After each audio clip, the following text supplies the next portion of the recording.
வணக்கம் friends, welcome to சுபீஸ் wonderland. இன்றைக்கி நம்ம பார்க்க போகிற ரெசிபி கருவேப்பிலை சாதங்க. ரொம்பவே ஹெல்த்தியான ரெசிபிங்க. குயிக்காக பண்ணிடலாம், அதே போல் ரொம்ப டேஸ்டியாகவும் இருக்கும். இந்த தருணத்தில் சப்ஸ்கிரைபர் ஆகிய உங்களுக்கு, ஃபியூச்சர் சப்ஸ்கிரைபர்களுக்கு என்னுடைய நன்றி கலந்த வணக்கத்தை தெரிவித்துக்கொண்டு இப்போ ரொம்பவே ஹெல்தி அண்ட் டேஸ்டியான கருவேப்பிலை சாதம் எப்படி பண்ணலாங்கிறத பார்ப்போம். வாங்க ஃப்ரெண்ட்ஸ். இப்போ நம்ம கருவேப்பிலை சாதம் செய்கிறதுக்கு தேவையான பொருட்கள் என்னென்னங்கிறத பார்த்துக்குவோம். ஒரு கைப்பிடி அளவுக்கு கருவேப்பிலை எடுத்து வச்சுருக்கேன். நல்லா ஃப்ரெஷ்ஷான கருவேப்பிலை எடுத்து வச்சுருக்கேன். 3 வரமிளகாய் எடுத்திருக்கேன். கொஞ்சமாக புளி எடுத்திருக்கேன். புளி ஒரு சின்ன நெல்லிக்காய் சைஸ் இருந்தால் போதுமானது. 1 டேபிள் ஸ்பூன் அளவுக்கு உளுந்து, 1/2 டேபிள் ஸ்பூன் அளவுக்கு கடுகு, சீரகம் 1 டீஸ்பூன் அளவு, மிளகு 1 டீஸ்பூன் அளவு, 2 டேபிள் ஸ்பூன் அளவுக்கு கடலை பருப்பு எடுத்திருக்கேன். நிலக்கடலை தோல் உரிச்சிட்டு அது ஒரு 2 டேபிள் ஸ்பூன் அளவுக்கு எடுத்து வச்சுருக்கேன். நிலக்கடலை கொஞ்சம் எக்ஸ்ட்ராவே சேர்த்துக்கிட்டா ரொம்ப டேஸ்ட்டாக இருக்கும். அதுக்காக நான் கொஞ்சம் எக்ஸ்ட்ரா ஆட் பண்ணிக்கிறேன். ஃபர்ஸ்ட் நம்ம கருவேப்பிலை சாதம் செய்கிறதுக்குரிய பொடி ஃபஸ்ட்டு அரைச்சிக்கலாம். ஒரு பேனை ஹீட் பண்ணியிருக்கேன். இந்த பேனில் 1 டேபிள் ஸ்பூன் அளவுக்கு உளுந்து ஆட் பண்ணியிருக்கேன்.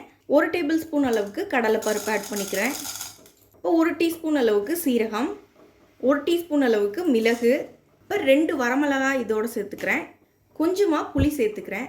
புளி சேர்த்தா தான் ரொம்ப டேஸ்ட்டாக இருக்கும், அதனால புளி சேர்த்துக்கிறேன். இப்போ இது எல்லாத்தையும் நல்லா ஃப்ரை பண்ணிக்கலாம். இந்த பருப்பெல்லாம் ஓரளவுக்கு நல்லா கோல்டன் ப்ரௌன் ஆகிற வரைக்கும் நல்லா ஃப்ரை பண்ணதுக்கப்புறமா நம்ம எடுத்து வச்சுருக்க கருவேப்பிலை எல்லாத்தையும் சேர்த்துக்குவோம். வரமிளகாய் நான் இன்றைக்கி 2 சேர்த்துருக்கேன். நீங்கள் காரம் கொஞ்சம் அதிகமாக வேணும்னு விருப்பப்பட்டீங்கன்னா நீங்கள் கொஞ்சம் எக்ஸ்ட்ரா சேர்த்துக்கலாம்.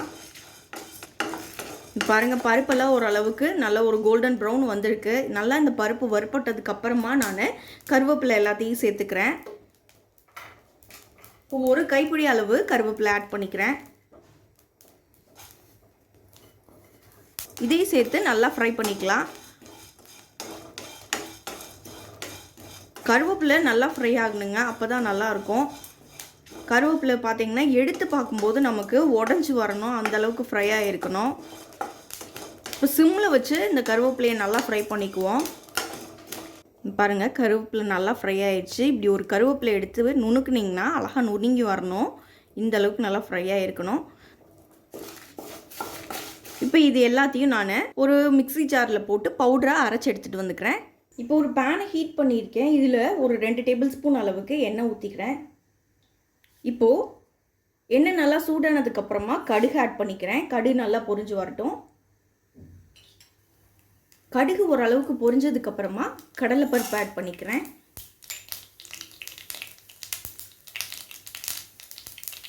இப்போது நிலக்கடலை ஒரு 2 டேபிள் ஸ்பூன் அளவுக்கு ஆட் பண்ணிக்கிறேன். நிலக்கடலை சேர்த்தோன்னா தான் ரொம்ப டேஸ்ட்டாக இருக்கும். நீங்கள் விருப்பப்பட்டீங்கன்னா முந்திரி கூட ஆட் பண்ணிக்கலாம். இது எல்லாமே ஒரு அளவுக்கு கோல்டன் ப்ரௌன் ஆகிற வரைக்கும் நல்லா ஃப்ரை பண்ணி எடுத்துக்குவோம்.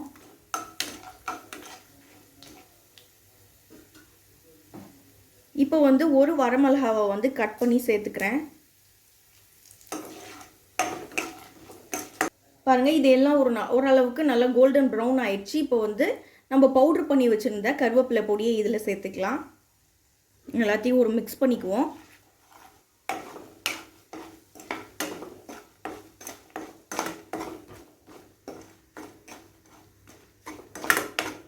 இப்போ ரைஸுக்கு தேவைப்படுற உப்பை இதுலேயே ஆட் பண்ணிக்கிறேன்.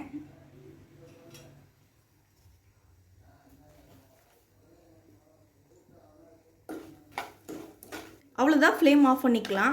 இப்போ ஒரு அகலமான பாத்திரத்தில் சாதத்தெல்லாம் தனியாக எடுத்து வச்சுருக்கேன்.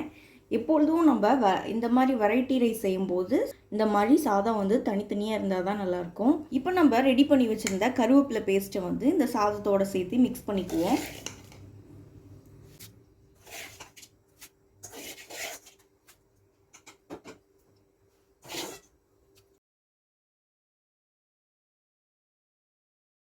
இப்போ இது எல்லாத்தையும் நல்லா மிக்ஸ் பண்ணி எடுத்துக்குவோம்.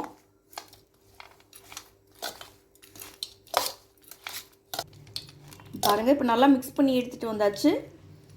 இப்போ நமக்கு கருவேப்பிலை சாதம் சர்வ் பண்ண ரெடியாக இருக்குது. இப்போ நமக்கு ரொம்பவே ஹெல்தி அண்ட் டேஸ்டியான கருவேப்பிலை சாதம் ரெடி ஆயிடுச்சு ஃப்ரெண்ட்ஸ். கண்டிப்பாக நீங்களும் இந்த ரெசிபியை வீட்டில் ட்ரை பண்ணி பாருங்கள் ஃப்ரெண்ட்ஸ். இந்த ரெசிபி உங்களுக்கு பிடிச்சிச்சுன்னா எங்கள் சேனல் லைக் பண்ணுங்கள், ஷேர் பண்ணுங்கள், சப்ஸ்கிரைப் பண்ணுங்கள். உங்கள் கருத்துக்களை கமெண்ட் பண்ணுங்கள். மீண்டும் இன்னொரு நல்ல ரெசிபியோட உங்களை மீட் பண்ணுறேன். அதுவரை உங்களிடமிருந்து விடைபெறுவது சுபீஸ் வண்டர்லேண்ட். தேங்க்யூ.